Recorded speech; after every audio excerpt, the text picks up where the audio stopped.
Assalamualaikum warahmatullahi wabarakatuh. Saya perwakilan dari kelompok 13 akan menjelaskan tentang kepemimpinan dan komunikasi. Sebelumnya saya akan memperkenalkan diri. Nama saya Amira Saini Alatas, NPM 1708 10 10 106, dan partner saya Irwan Firmansyah, NPM 1708 10 194, dan Aji Rafiq Kaisar 1708 10 197. Ya, terlebih dahulu saya akan menjelaskan tentang kepemimpinan.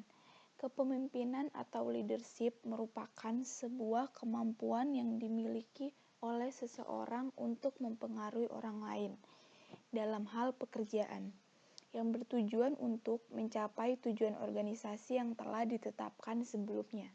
Sedangkan seseorang yang diberi kepercayaan sebagai orang mengepalai dalam sistem di sebuah organisasi atau perusahaan disebut dengan kepemimpinan.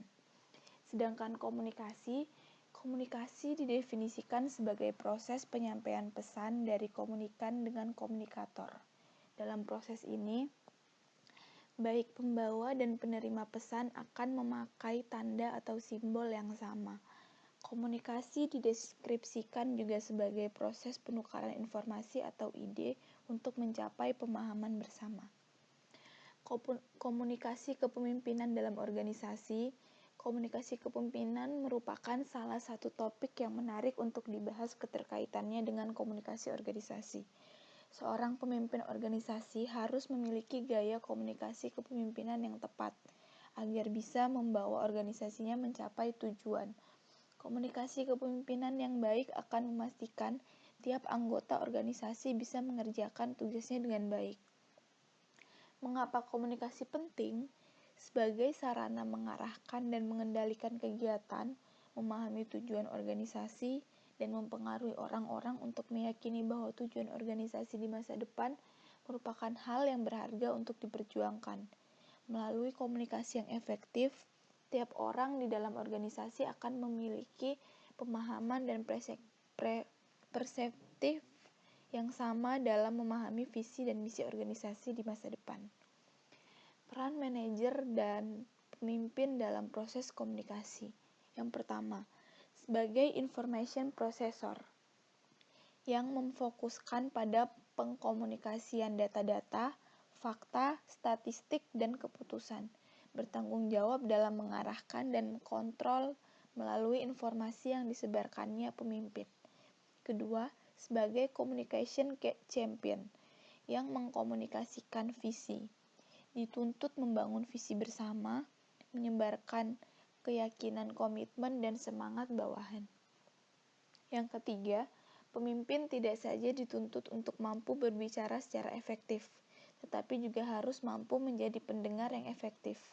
Pemimpin tidak saja menyebarkan informasi melalui kata-kata dan tindakannya, tetapi pemimpin juga menyebarkan keyakinan, komitmen, dan semangat pada bawahannya.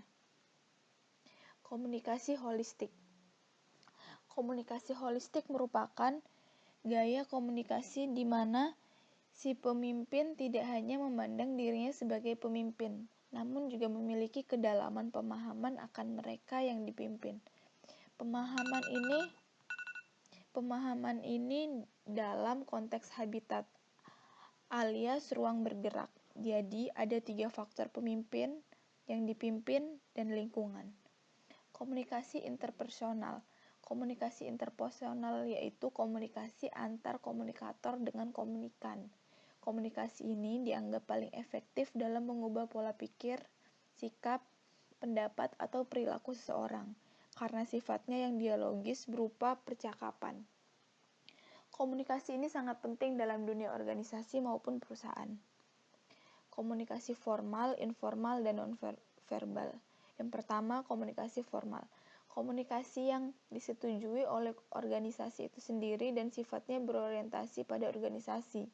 Sedangkan komunikasi informal, komunikasi yang disetujui secara sosial yang tidak berorientasi pada organisasi tetapi pada anggotanya. Lalu untuk komunikasi nonverbal, komunikasi yang disampaikan melalui pesan-pesan selain kata-kata seperti ekspresi wajah, intonasi suara. Ya, sekian presentasi dari saya. Kurang lebihnya saya minta maaf. Wassalamualaikum warahmatullahi wabarakatuh.